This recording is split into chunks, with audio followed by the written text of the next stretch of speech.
Good evening, everyone. Thanks so much for tuning in. My name is Dr. Lindsay Banks, and I am owner of Healthy Motives 365, where I help women eliminate the habits that can lead to chronic disease so they can live their best life and fulfill their purpose.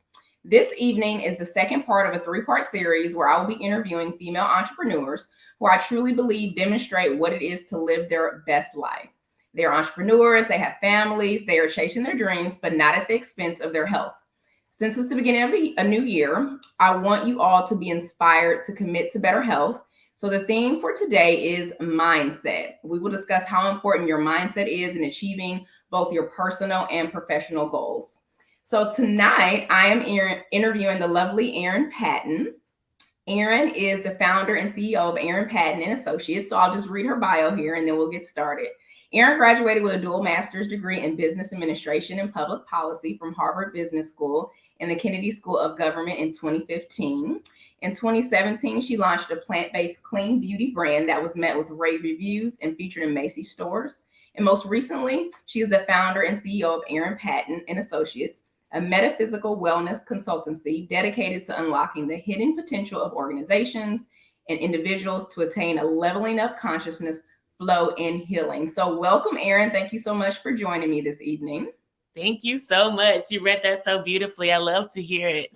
Well, it's nice to hear your bio. You're like, wow, I'm pretty amazing. Yeah, like that sounds cool. Okay, so I've been knowing, I think, Erin, we've been knowing each other. It's maybe been like 2 years. I know like we met like the pandemic virtually, I think. And then after that, like we've met several times in person. Yes. And I'm also one of your happy clients. So yeah, she is one of my faithful chiropractic clients. I love you, Erin. I do. I love you. I love you too. Spirit is so beautiful. And I feel like when I met you, it was just kind of, you know how you just instantly click with people. I think you were one of those people. Like I said, you have such a beautiful spirit. So that's another reason why I wanted to interview you as well. Thank you. All right, so we'll go ahead and get started. So first of all, tell us a little bit about yourself and what inspired you to start Erin Patten and Associates. Well, it's kind of a long story, so I'll make it as short as I can. But my journey to now, my Erin Patten Associates, is really my life story. And I always like to start with my story as a little girl because I feel like the experiences that I had as a young girl really informed who I am as an adult. And in short, at 6 years old, my sister was murdered by her friend, her girlfriend. And very shortly after, my dad was sentenced to 7 years in federal prison for medical fraud. So he had his own doctoral practice, a physical therapy practice, and had some issues and ended up having to go to prison for it. And so at the time, from the outside looking in, everyone sees, oh, this girl has two parents that are doctors. They live in a nice house in Third Ward, which is this professional Black community, and her siblings are blah, blah, blah, blah. But in reality, my dad was in prison, my sibling was murdered. So I also had this dual narrative of the have and the have-nots in one, especially as a young Black girl in the 80s and 90s. Like that stigma was really prevalent against incarcerated parents and murdered children. And so at that time, I was really silenced. And so I was really encouraged to go hard in school, go hard in my activities, be the perfect girl that I was. But at the same time, don't talk about my sister. Don't talk about my dad. I had to lie and tell people that he was out on business trips. And this persisted throughout my entire life. Even as an adult, I didn't really talk about my childhood or the trauma that I experienced. And so what this taught me was really a suppression of my emotions, a suppression of what I felt like was my full story that I never got a chance to share with people. So often people would look at me and be like, oh, Erin, you have everything, or you're so spoiled, or you're this and you're that. And people really pass judgment and never know the full story of what I was going through. And this carried on well into my adulthood, and really, it really informed my going to Harvard. I really was trying to pursue an image that likely wasn't my own. It was very much a perfectionist. I'm smart, I'm intelligent, I want to go to the best school in the world. And in reality, I didn't have anything to prove to anyone. And it came from a place of really wanting to, prove myself to the outside world and get that approval and get that love and that recognition. And when I graduated, it was almost like, now what? I've achieved my, biggest dreams, yet I'm incredibly unhappy. I'm in an unhealthy relationship, and I have no ability to express myself in my truth. I've been trying to be just like everyone else around me. And so what that led me on was a path of rediscovery of myself. So I started fasting. I quit drinking alcohol. And at the time I was partying all the time, especially in my 20s, living in New York and going to business school and traveling all over the world. I was visiting like over 25 countries at the time. I was living in Brazil, living in other places around the world. And then it got to a point where I was just like, who am I? I had no relationship really with my family. I had lived away from home since I was in high school and really had distanced myself from a lot of my friends who I grew up with and was kind of isolated. And this was a time where I really had to just rediscover myself. And in that process, actually, a few months after I started, my father unexpectedly passed away. And then a few weeks after that, one of my closest friends was murdered. So it literally was like a recycle of what happened in my childhood. And that's why I always start with that, because it literally happened again. Like, my father leaves, and then a close friend of mine is murdered in a very similar way that my sister was. And this really set me on a course to save my life, save myself. My mom ended up going into psychosis, and now she has dementia. So I had to move home to take care of her. I had to sell my home in Detroit. I had to exit my business, my beauty brand, my clean beauty hair products that I was working on. And I ended up deciding to come home, take care of my mom. I got pregnant, I had my son, and then it was like, what's next? What's next? I was really in a very low space. Like, I had given up everything and sacrificed for my family, and I just had to figure out who I was. And I believe that this is where I like to say my metaphysical journey began. I always like to say I went from Harvard to healing, because I really started to see that there is just so much more than just this life of achievements, of recognition. I had been invited to speak at the commencement ceremony for University of Texas, my undergraduate business school, twice. So I've had these opportunities to really shine, if you will. But at the same time, I wanted to have a path where I really spoke for myself and did things for myself, and it came from a true place. And so for me, metaphysics was a spiritual path. It was a spiritual journey where I really rediscovered myself and who I am. And through that, I got to understand that a lot of what I was doing wasn't coming from my own thoughts and my own beliefs and my own path. It really was listening to everyone else around me and what they were saying that I should do. And so what I do now in my metaphysical consultancy and Erin Patten Associates is I guide leaders, CEOs, executives who have been through very similar experiences as me. Maybe not the same exact trauma or the same path, but a lot of the same feelings, where there's this competitive work environment, where, burning out, waking up super early in the morning, working really late at night. I did the corporate grind for most of my 20s, living in New York, working in fashion. And then after I graduated from Harvard, I was working in philanthropy in the executive office. So I really got to see at a high level how people operate, and it's not coming from a healthy place. Yeah. And not only was it my own personal experience, it was the experience of my friends, of my peers. I saw the belly of the beast going to Harvard Business School. So this is a culture that's taught and that's engendered, and that's it's perpetuated in this way. And so it really was important to me to try to, what I say, bring a little bit of healing to what I call organizational dis-ease. So a lot of what's happening in corporate America, even before COVID, but especially since COVID, has been a lot of isolation, people working just like us in our homes, doing Zooms all day, dealing with kids out in in their lives. Like, my son's right outside the door. I had to slam the door and run in here. And this is real life. And some people are handling it well, and some people are crushed. getting crushed in the process and don't have the support or don't feel as if they have the support.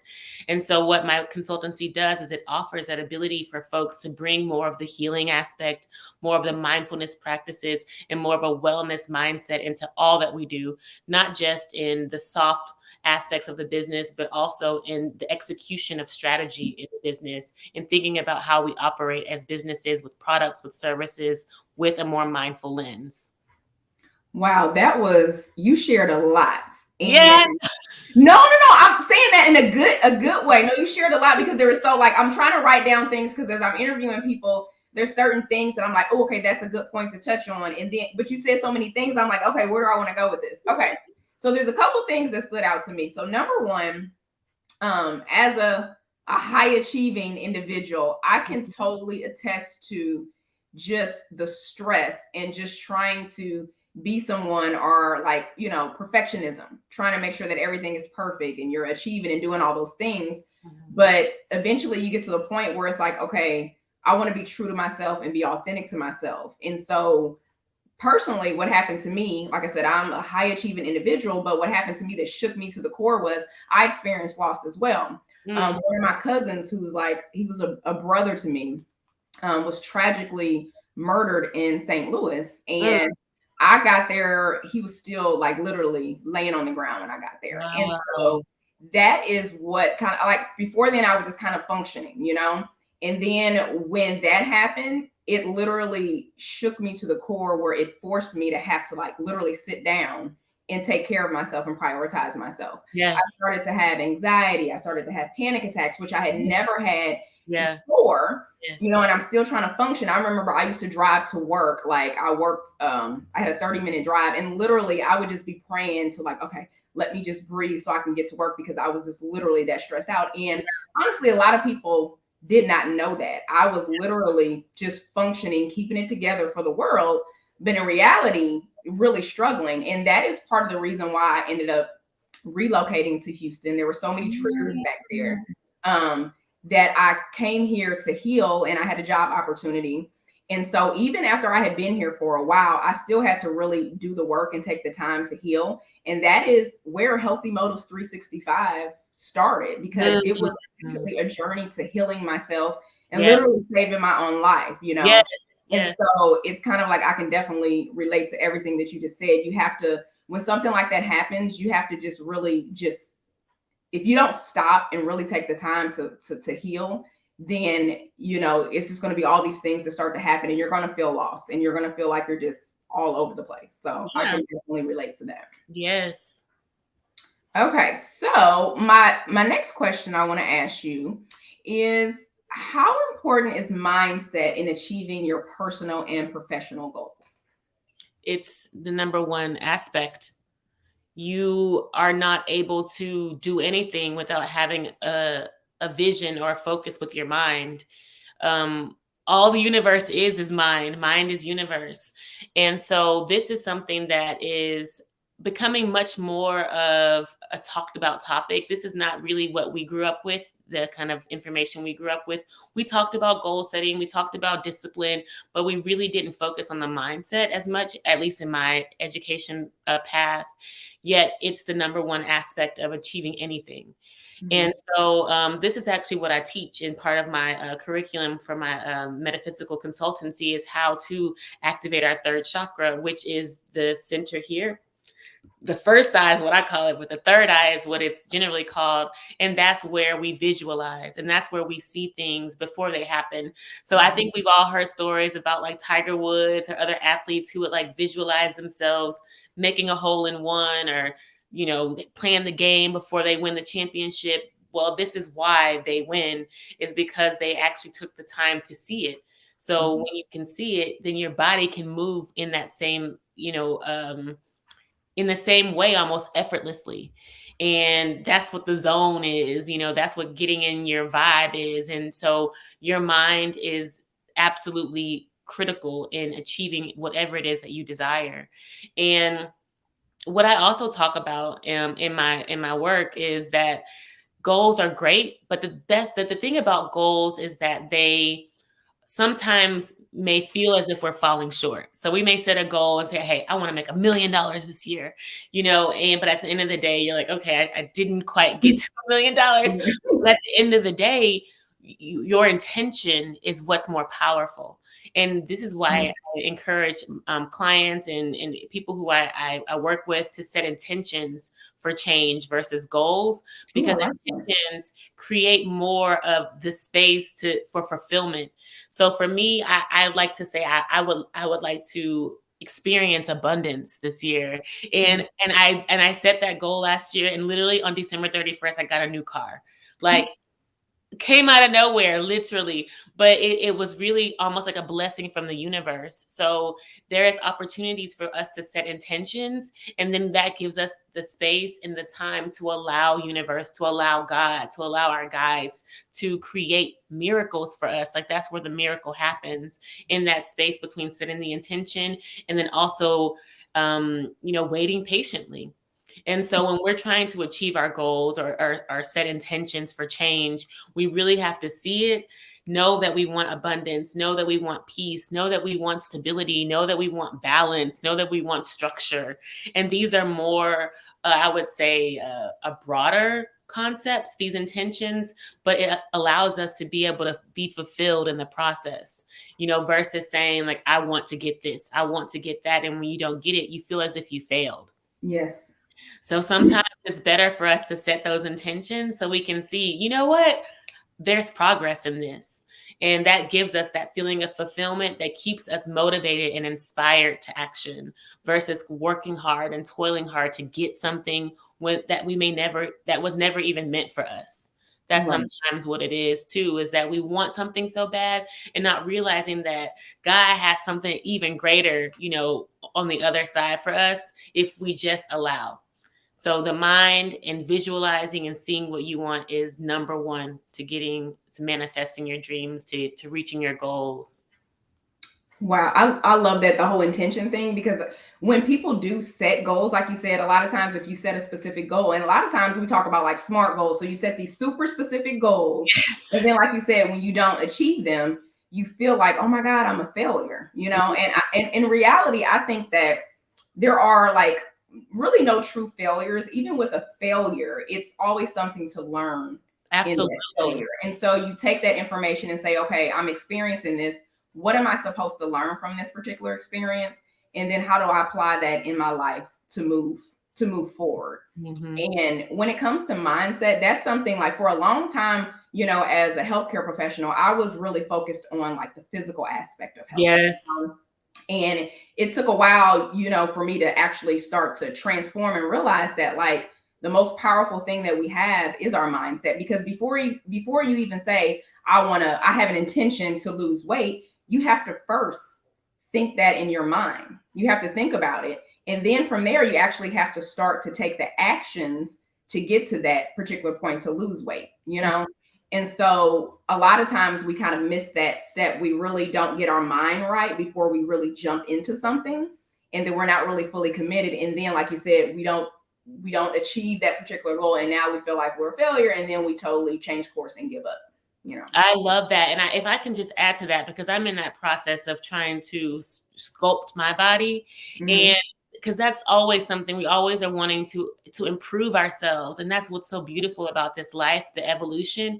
And one thing about that process is you have to also love where you are. And that is what keeps us from reaching our goals most of the time, is that we're so busy looking to the future and beating ourselves up for not losing or not being 20 pounds lighter, that we can never lose the weight because we hate ourselves the way we are. Oh. However, I look at myself in the mirror and I'm like, I love you, stomach. I love you, organs. I love you, thighs, because I want to be able to love myself now. So when I do get to that point, I probably won't even notice it, because I already would be loving on myself enough so that when I reach that goal, or when I get to that whatever mark, that I'm already there emotionally. And that's really the key also to the manifestation, is being there first in your emotions and your feelings in your mind, because that mind is part of your emotions, and being able to love who you are as you are, but knowing that I also want to improve and get better and be like this too. Yes. And That's one thing that I like to say. It's like that is being content without being complacent. Yes. I love myself the way that I am, Mhm. not to say that I'm not going to continually try to improve myself. Yes. But again, you have to be, if you're not happy with yourself now and you never get to that, what you really want, then are you ever going to be happy? So I No. would say be happy now, be happy through the journey, be happy through the process, and it's going to make it just that much better. Yes. Another affirmation, and I think I said this on the other interview that I say now is where I am is who I am now. Mm-hmm. So a lot of times, like you said, we look to the future and we say, I can't wait until this. I can't wait until this. Mm-hmm. And then a lot of times, because I think back, I remember I used to say, well, I can't wait till I graduate. I can't wait until I get a new house. I can't wait till I buy a brand new car. Yeah. You accomplish and you do all those things.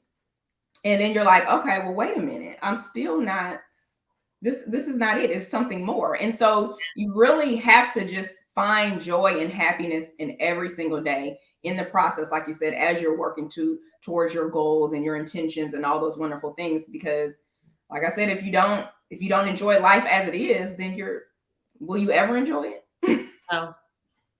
And that's why I do what I do, because I work with a lot of people who have all the money, all the accolades, all the recognition, all the status, and they are desperate for fulfillment. And they are desperate for love, and they're desperate for connection, but they've spent so much of their time running and achieving and reaching the next goal and setting the next goal that they never took the time to actually feel what this moment feels like. And not people, myself included, we are so busy that we really rarely exist in the moment. Yeah. Myself too, because like I said, I've been there. Sometimes I'm working towards it. We're always a work in progress. And that's something that I work towards every day. And I think a lot of times people, like you said, you work with people every day that, have a lot of money and they have all these things. In reality, those are all external sources of validation. Yes. So if you haven't really done the work on the inside, then you're going to continue to want all that external stuff. You're going to continue, and nothing is ever going to satisfy you at all. So you got to do that inner work first. And it's hard to do. It's easy to say. It's so easy to say it. It is. But it's super, super hard to actually do it. And that's why I think like individuals like yourself, is like, you have to be willing to invest in your mindset, invest in your health, invest in you, because that's the best investment you can make. We're willing to spend a lot of money on all these other things, but when it comes to simply investing in ourselves so we can find some type of fulfillment and wholeness in life, we're not willing to do it. And, there has to be some type of shift, unless we're always going to continue to be a society that's full of just unhappy people with a bunch of things. Yeah, and that's essentially what we see now with Generation Z and below. Suicide rates are rapidly increasing. Drug use is rapidly increasing. Social media addictions rapidly increasing. And it's because we have everything, yet we don't know how to connect with ourselves or even connect with others. And so it's really important for us to learn these values so that we can make sure that the future generations are able to carry on with a little bit of confidence in themselves and the work that they do and who they are. Yeah, really knowing who they are. Because again, we have a lot of kids that are growing up on social media and it's not reality. It's not reality. Yes. And they don't even know how to socialize in the real world or interact with other people, on top of having a pandemic and virtual school and all these other things. So there's going to definitely need to be a lot of healing. Yes. Okay, so my next question is, you are a metaphysical master. So my question is for everyone, because I'm pretty sure there are a lot of people out there that are not familiar with it. So what is metaphysics, and how can it be used to level up and manifest your dream life? Yes. So very simply, metaphysics is a 2-word kind of, thank you. So the first part, which now Facebook's call meta, Instagram's meta. So I'm right on time with this, but it has Greek roots and it simply means to go above or go beyond. And physics is very simply the physical world, the three-dimensional world, the earth that we live in. So when you put those two words together, metaphysics, it's calling us to go beyond, go above this physical three-dimensional space. And that calls us to tap into our spiritual selves, our divine selves, that which makes and animates our bodies. And so when I talk about being a metaphysical master, it's me tapping into my divinity to help inspire yours or inspire someone else's. And so when we do metaphysical work, it's going to always talk about the spiritual side, not the rituals, not religion. This is the work that's proven by science, proven by data, proven by analytics to show that we have energy centers that run through our body, that animate our bodies, that are called chakras in Sanskrit. We have meridians all throughout our body. You're a chiropractor, so acupuncturists utilize our meridian system to tap into our healing as well. We have a mental body, which is our mind, which we know doesn't live anywhere in our body. So that's also separate from our physical selves. And then we also have our emotional body, which a lot of us don't realize lives in our organs. When we talk about the church and the organs in the church and the body being the temple, essentially the body is our church, our organs are our music, our emotions. This is where all of that energy lives. And so these are the aspects of metaphysics that I tap into when I do my work, is helping people first understand the basics of our makeup, of who we are, because we really learn the anatomy, we really tap into the physical aspects, but we really don't learn about the metaphysical aspects of ourselves, which are not 90% of who we are. And I should maybe say 50-50, because it's the mind, it's the body, it's the spirit, or maybe it's 33. That's probably what it is. And so this is an essential part of us that we have, many of us have neglected for much of our lives because we've been so physically focused and so physically conditioned. And so this metaphysical work is really calling us to tap into an aspect of ourselves that hasn't been discovered. It's a remembering, if you will, of who we are.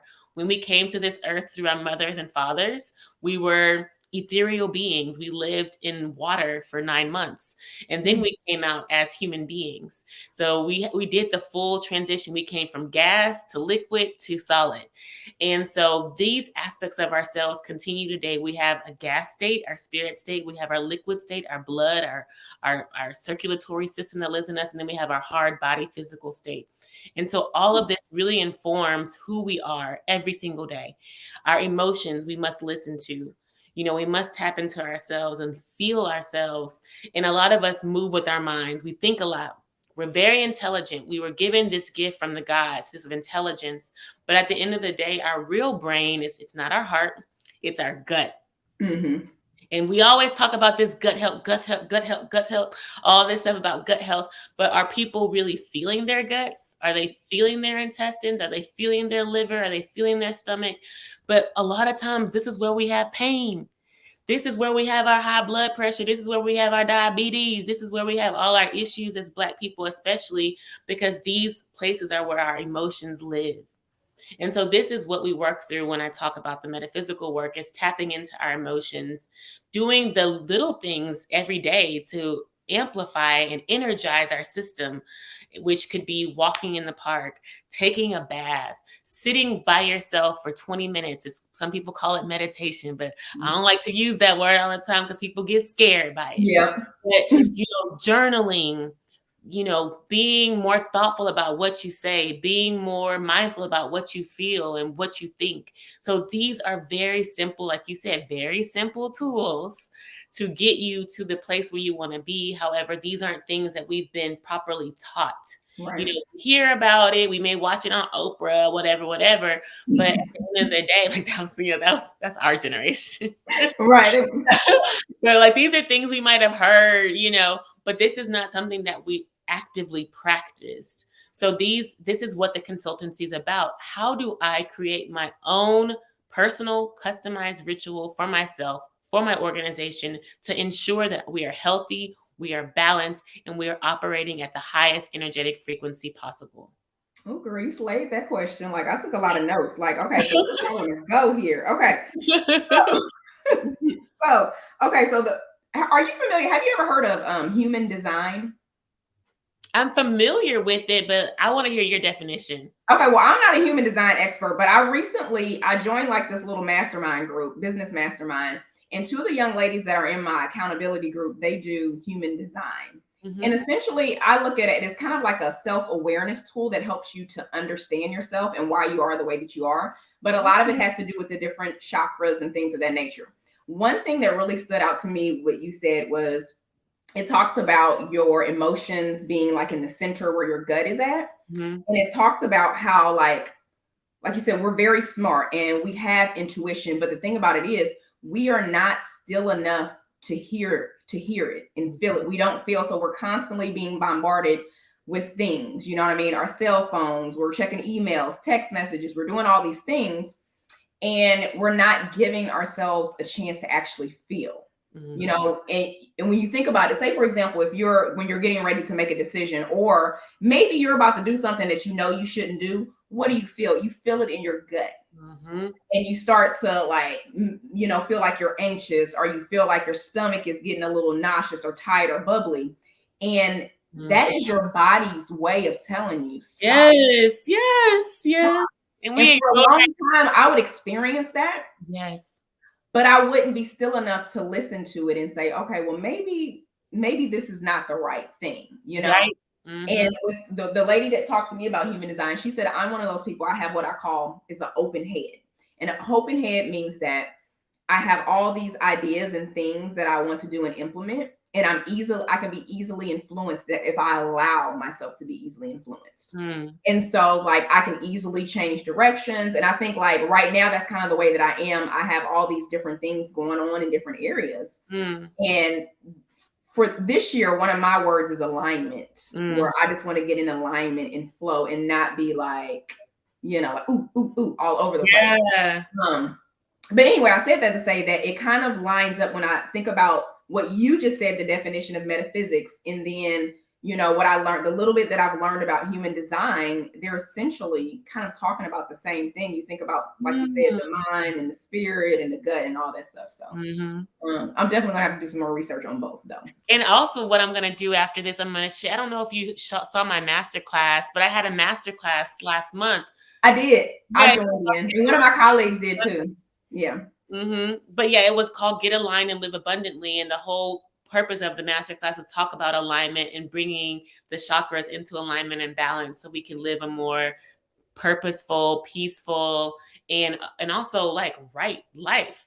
I don't know if there's such a thing as a right life, but how it works is when you are in alignment, every decision that you make is the best decision possible. So when you know that you're living and moving in your truth, then there is no falsehoods in how you move and how you act. So there's no need for much doubt. There's no need for much fear because you're already moving from a place of truth. So that's really the goal. And I would like to just say that some people think like when people talk about these different things, chakras and getting in alignment, they think like this is weird and this is crazy. But is it better to be all over the place and confused and not know your purpose and just kind of just be floating through life? Or is it better to really get grounded in yourself and who you are and just flow? You know, and for a long time, I feel like I wasn't flowing. I'm fighting against, you know, I'm just trying to struggle and I'm forcing things that maybe not necessarily are supposed to be for me. And I've learned that when you get a lot of resistance in something, it doesn't necessarily mean that, you know, you're doing something wrong or that's not a good idea. It just means that maybe that's not for you. And so it may not be right for you at that time. Exactly, at that time. So then it's like, okay, well, let's just be still for a little while and really listen and pay attention. Maybe look at the things that are around me, the signs. Like you said, you don't want to use the word meditate because sometimes that kind of, you know, freaks people out a little bit. But just like you said, go for a walk, go in nature, read a book, just be still and see what that brings you, you know? Be by yourself. And that's really the key, is that people are constantly surrounded by their family, their children, their work colleagues, their phone. And really the key is just to be by yourself with yourself. So not watching TV, not distracted, but just being with yourself. Yeah. And a lot of people aren't used to that. It makes them feel very uncomfortable. And if it does, you got to think about, why does this make me feel so uncomfortable? And sometimes you just have to feel those things. You got to go through the emotions to feel. You got to feel to heal. Yes. Okay. So I got two more questions. I know your little man probably like, hey, mama, what's going on? Yeah. Okay. I want to keep you too long. So my next question is, what strategies do you use to manage your time as a mother of a small child and a business owner? So just give us some, like, how do you manage your time? Well, the best thing I've done is investing in myself. And so a lot of people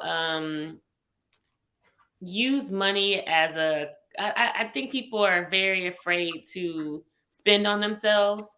And that's one thing that I've never been afraid to do, is spend money for myself, on myself. And this is not for shopping sprees or all that kind of stuff. This is for my chiropractor appointments, for my massage therapy, for a nanny for my son, so that I can have time for myself. When I moved back home, I tried to do everything by myself. I tried to take care of my mom by myself, tried to take care of my son, and I tried to run my business, and I tried to be whatever partner to, you know what I'm saying? Like, I tried to have all these relationships and manage all these things. And that's a lot to expect for oneself. It is. And so many of us do that. And for me, I had to realize that if I want to live my best life, I need my time. So I actually budget my money so that I can invest in care, so that I can have time to myself. So I think that's the best time management strategy, is investing in yourself so that you can have, even in my metaphysical path, I invest in coaches. I have a Tai Chi coach. I have a business coach. I have a, kind of like a healer / therapist. So I'm really investing in myself, and however that looks on whatever budget, I just highly encourage people to do that for themselves. Because when you realize when you invest in yourself, that you start to get some time back, like time just starts to appear. It really does, because you have more energy to do more things, because it's really not about the time. Time is relative. And we know that. And we're actually taught that time is relative, yet we take it as an absolute. There's 24 hours in a day and we have to get all this done today. But really, when you start to move in that flow, like you were talking about before, time doesn't really become an issue anymore. You really start to understand how to work with time, because you have the energy to do what you need to do. And so for me, that's the number one thing. And on top of that, I calendar everything. I put everything in my calendar, including my early morning routine. When I wake up and do my yoga in the morning, it's on my calendar. I have a hard stop on my meetings, except for stuff like this, but I usually don't go meetings past 3 p.m. so that I can make sure to have time in the afternoon to spend with my spouse, to spend with my mom, to spend with my son. So I wake up very early. And so I really am thoughtful about not but scheduling things on the weekend, because I want my weekend time to myself. Even though I do work, I feel like I'm doing work a lot, I'm not burning out, because I create space every single day to do what it is that I want to do.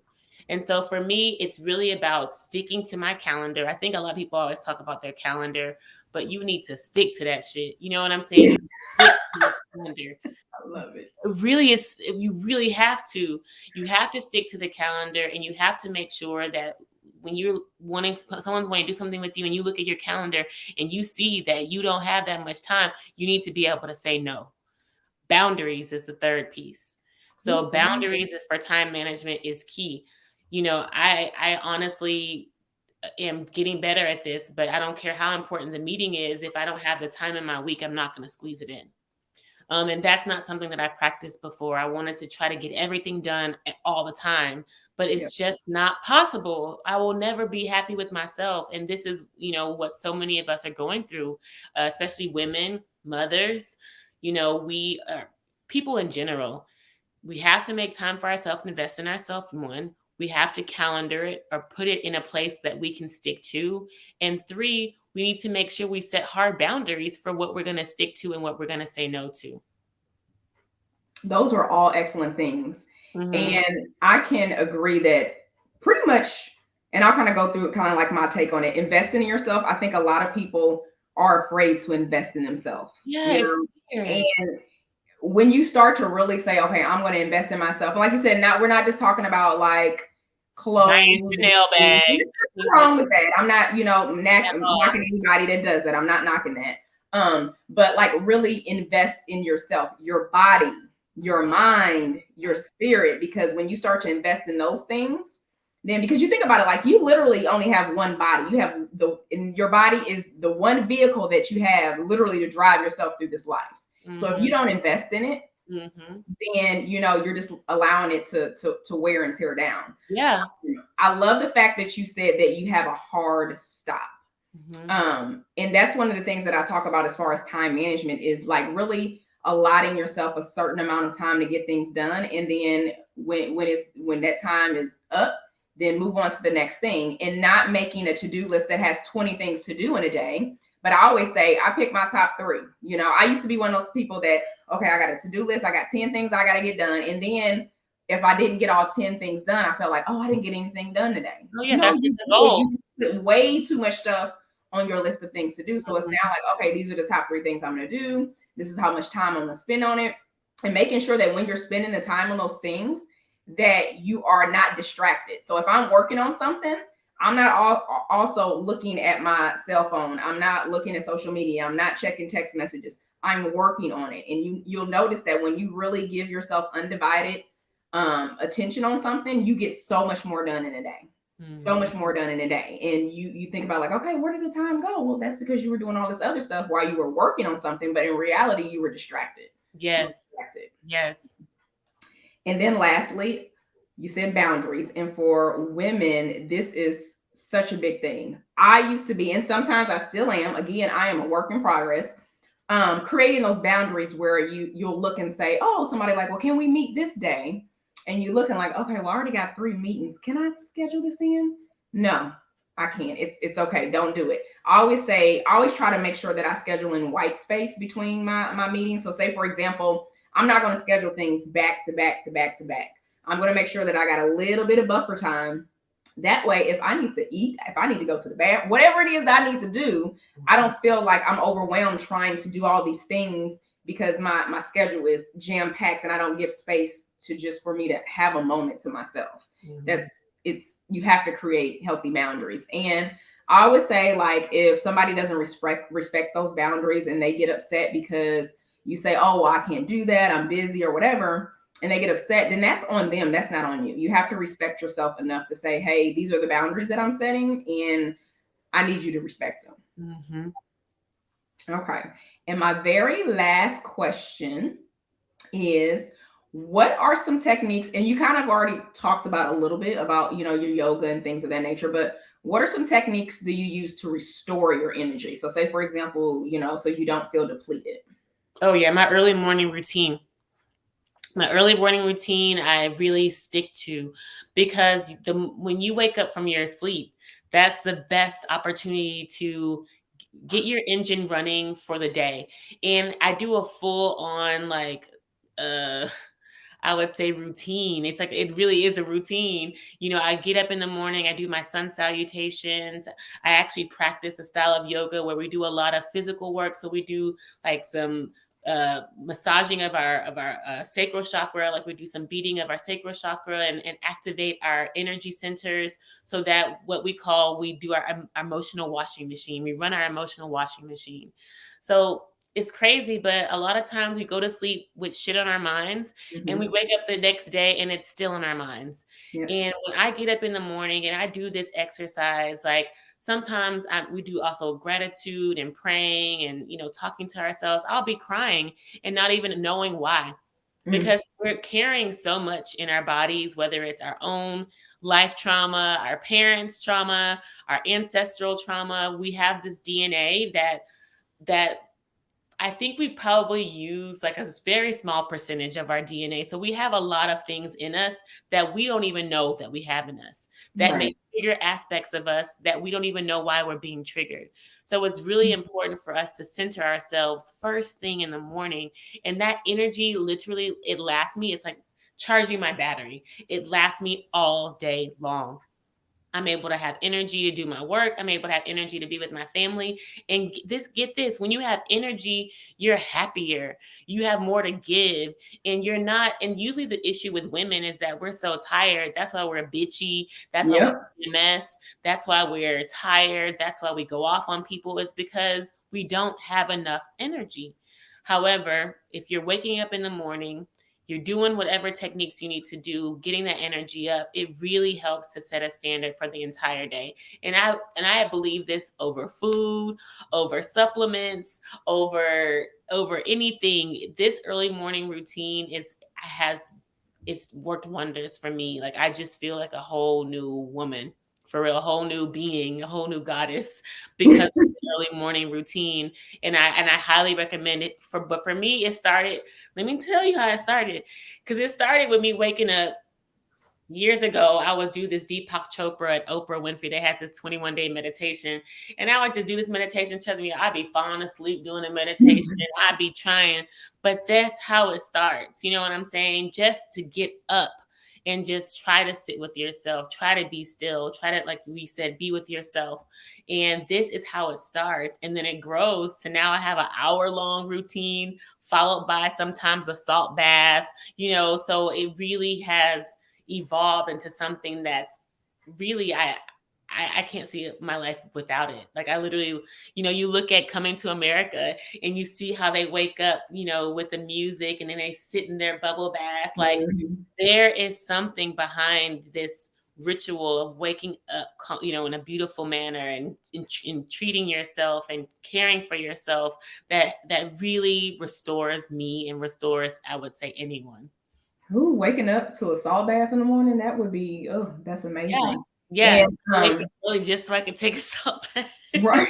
Yeah. Just creating, like you said, creating that environment when you wake up, just starting your day like in a positive mindset and not automatically like starting to respond. Like, I have a rule, like I don't look at my phone in the morning. Like, I don't look at my phone. My goal is not to look at it until like afternoon. Yeah. But on top of, I have a morning routine.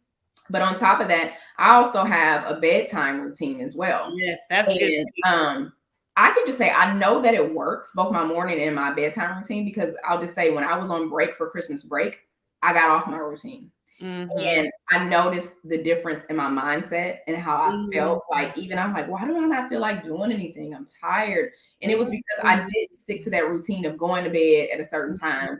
Like, for example, my bedtime routine, I try not to look at electronics like an hour before I, get ready to go to bed, because it's blue light and it stimulates you and it makes you stay awake. I'll read, I'll do my diffuser, I'll like have lavender or something like that. I'll stretch. And that really gets me ready to just kind of, it calms my mind down, it calms my system down, and I'm ready to just go to bed.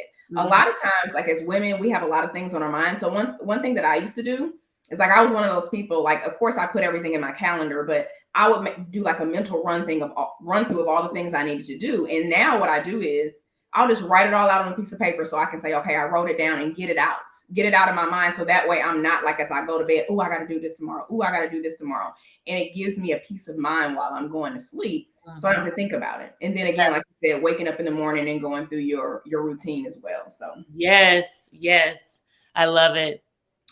All right. So lastly, where can people learn more about you and your business? Well, I would love to direct people to my Instagram. That is the most, I would say, representative of who I am today, at I am Erin Patten. And also my website, which is live and soon to be renovated in the next month. It's www.erinpatten.com. So those are the two places you can find me. And you can message me. You can schedule a free consultation with me. I'm accepting new clients, one-on-one clients, as well as corporate organizational clients right now for the new year.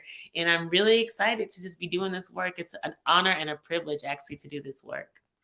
Yeah, so I definitely, if you are on Instagram, definitely follow Erin. She has she's always putting something that's awesome, inspirational, and she really gets you to thinking, And so I always enjoy reading your posts, because again, as somebody that, I spend my time motivating and pouring into others. Mm-hmm. And like I said this on my previous interview, it's always good to have those individuals who motivate and pour into you, you know, to just be restored. So I appreciate that. So Erin, hang around. Don't go yet. I'm going to end the live. Don't go yet. But thank you all for tuning in. And if you're just joining us, be sure to check out the replay.